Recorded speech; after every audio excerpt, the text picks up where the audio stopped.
علم اگر کمینے کے اندر آ جائے تو اس کا کمینہ پن بڑھ جائے گا اور شریف کی شرافت میں اضافہ کرتا ہے۔ یعنی ہمارے نبی کے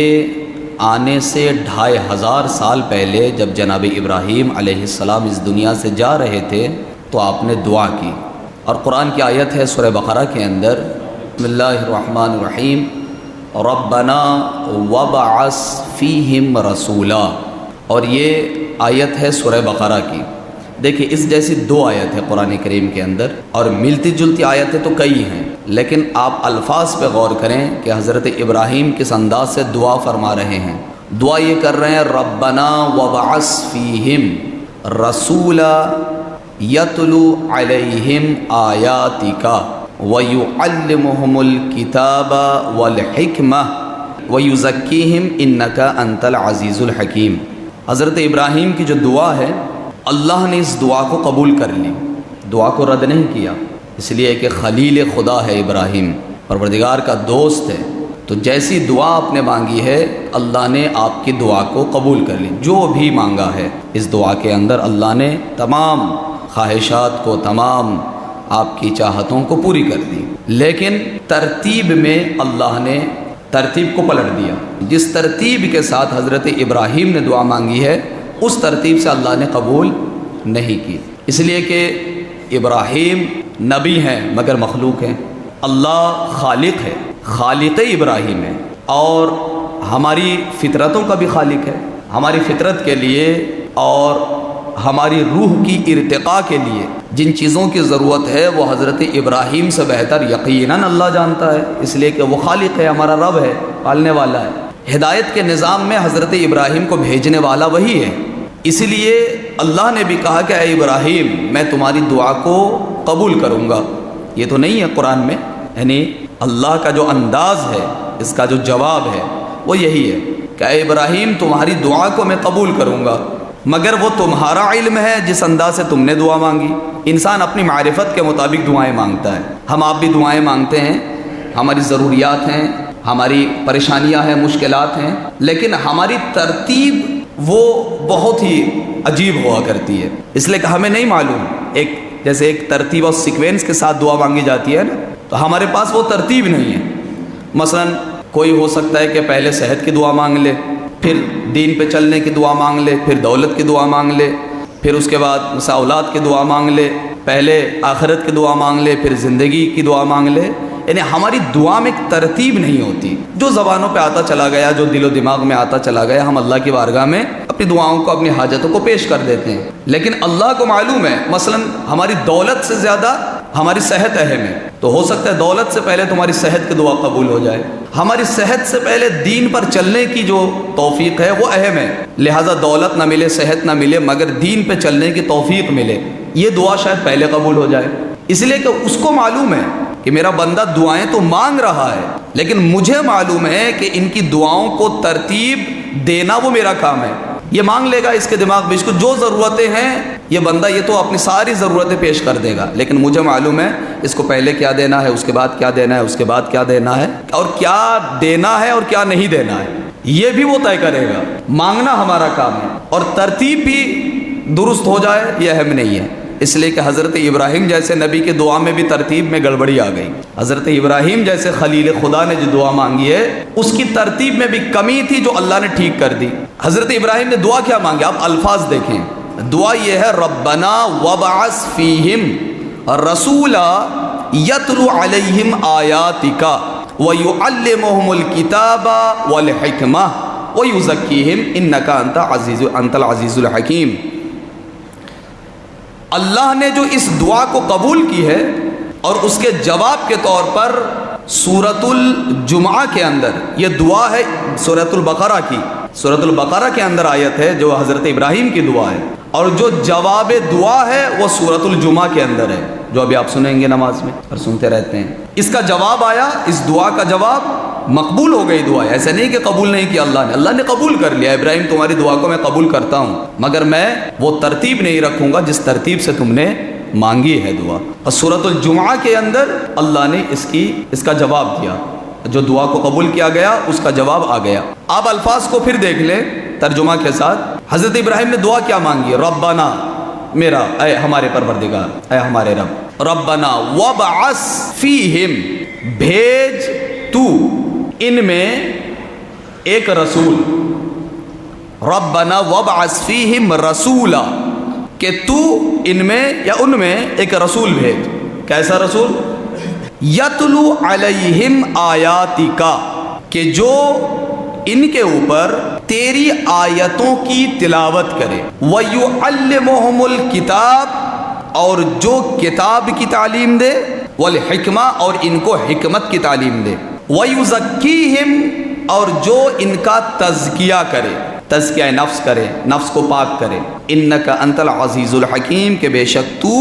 صاحب عزت بھی ہے اور صاحب حکمت بھی ہے۔ یہ کس کی دعا ہے؟ حضرت ابراہیم علیہ السلام کی، بہت اہم ہے سمجھنے کے لیے۔ دعا کیا مانگی ہے؟ سب سے پہلے کیا مانگا کہ پروردگار تو بھیج ان میں ایسا رسول جو آیتوں کی تلاوت کرے، کتاب کی تعلیم دے، حکمت کی تعلیم دے، اور پھر اس کے بعد تزکیہ نفس کرے، ان کے نفس کو پاک کرے۔ اور جواب دعا میں اللہ نے کیا کہا سورہ جمعہ کے اندر؟ هو الذی بعث فی الامیین رسولا منہم یتلو علیہم آیاتہ ویزکیہم وَيُعَلِّمُهُ الْكِتَابَ وَالْحِكْمَةَ۔ اب دیکھیں ترتیب بدل گئی۔ حضرت ابراہیم نے یہ دعا مانگی کہ اے اللہ ایسا رسول بھیج جو ان پر تلاوت کرے تیری آیتوں کی، اور پھر کتاب کا علم، پھر اس کے بعد حکمت کا علم، اور پھر اس کے بعد تزکیہ نفس۔ اور اللہ نے جواب یہ دیا کہ وہ ہے، یعنی اللہ اپنا تعارف کرا رہا ہے، هو الذی، وہ ہے کہ جس نے ان کے درمیان ایک ایسا رسول بھیجا، هو الذی بعث فی الامیین رسولا منہم یتلو علیہم آیاتہ، جو تلاوت کرے، ویزکیہم، اور تزکیہ نفس کرے، ویعلمہم الکتاب والحکمہ، اور پھر کتاب اور حکمت کی تعلیم دے۔ کیا فرق ہے دونوں آیتوں میں؟ دعا میں کیا مانگا گیا کہ جو پہلے کتاب کی تعلیم دے، حکمت کی تعلیم دے، پھر ان کے نفس کو پاک کرے، یہ مانگا ہے ابراہیم نے۔ مگر اللہ نے دعا کو قبول کس طرح کی کہ میں ایسا رسول بھیج رہا ہوں جو ان پر سب سے پہلے تلاوت قرآن کرے گا، اور پھر ان کے نفوس کو پاک کرے گا، پھر کتاب کی تعلیم دے گا، پھر حکمت کی تعلیم دے گا۔ ترتیب کو بدل دیا اللہ نے۔ ایسا نہیں ہے کہ حضرت ابراہیم نے تزکیہ نفس کی دعا نہیں مانگی، مگر لاسٹ میں، آخر میں اللہ نے کہا نہیں ابراہیم تمہیں معلوم نہیں، یہ بہت اہم چیز ہے، یہ تو پہلے ہے، جس کو تم نے آخر میں مانگا ہے اس کو پہلے مانگنا چاہیے تھا۔ تزکیہ نفس علم سے پہلے ہے، تزکیہ نفس حکمت سے پہلے ہے۔ تعلیم و تربیت میں سب سے اہم تزکیہ نفس ہے، یہ نہیں کہ سب سے پہلے تعلیم بھر دی جائے۔ اور اسی کو امیر المومنین نے نہج البلاغہ میں واضح طور پہ بیان کیا، اور خطبہ نمبر 17 اگر آپ پڑھیں، اس کا ترجمہ پڑھ لیں آپ تو آپ کو اندازہ ہو جائے گا۔ دوسرے مقام پہ بھی حضرت امیر المومنین نے فرمایا کہ علم میں نے بتایا نا کہ تزکیہ نفس نہ ہو اور علم آ جائے، روح پاک نہ ہو، دل پاک نہ ہو، باطن پاک نہ ہو اور علم آ جائے، تو امام کیا فرماتے ہیں؟ امیر المومنین کا جملہ، امام فرماتے ہیں کہ علم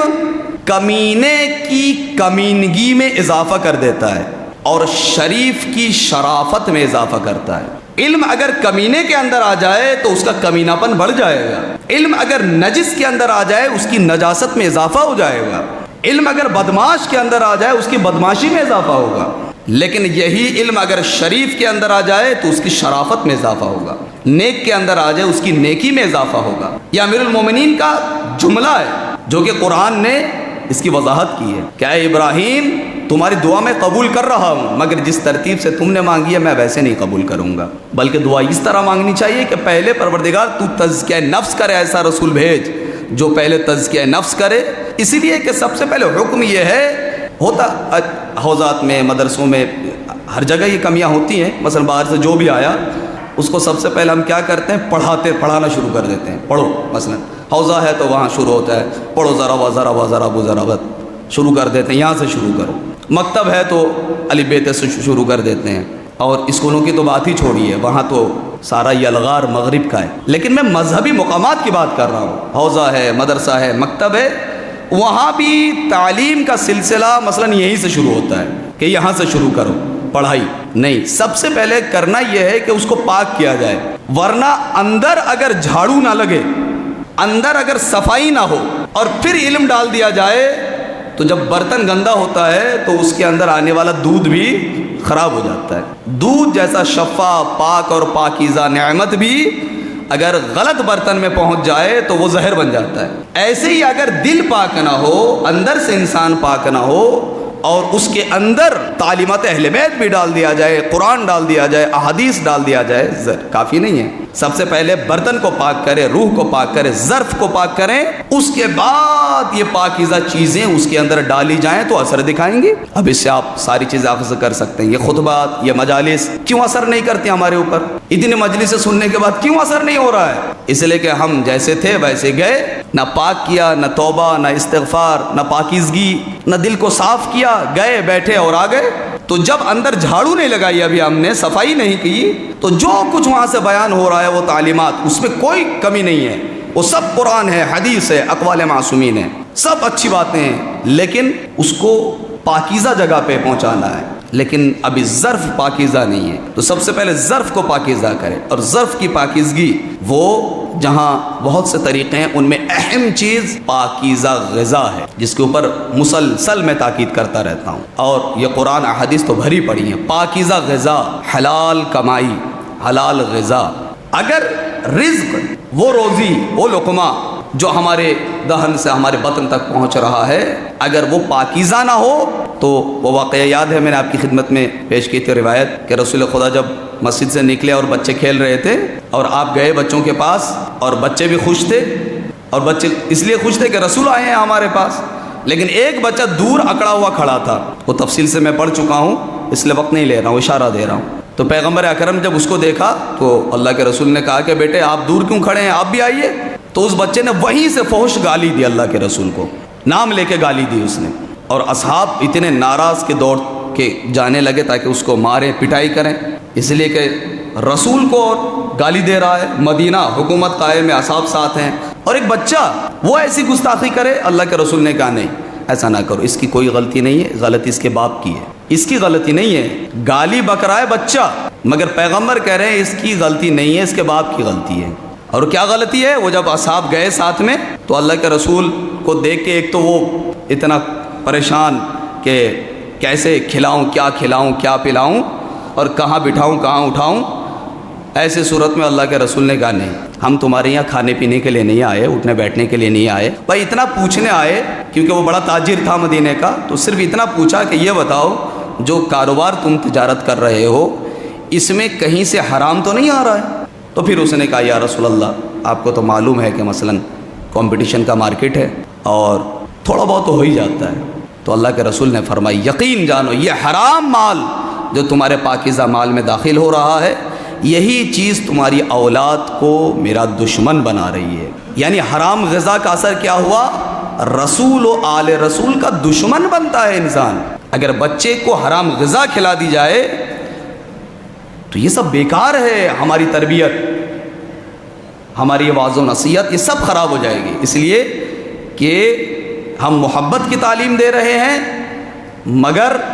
تربیت کی اس جگہ اتنا بڑا نقص ہو رہا ہے کہ حرام غذا کے ذریعے سے، تو یہ سب بیکار ہے، ہماری تربیت، ہماری واعظ و نصیحت، یہ سب خراب ہو جائے گی۔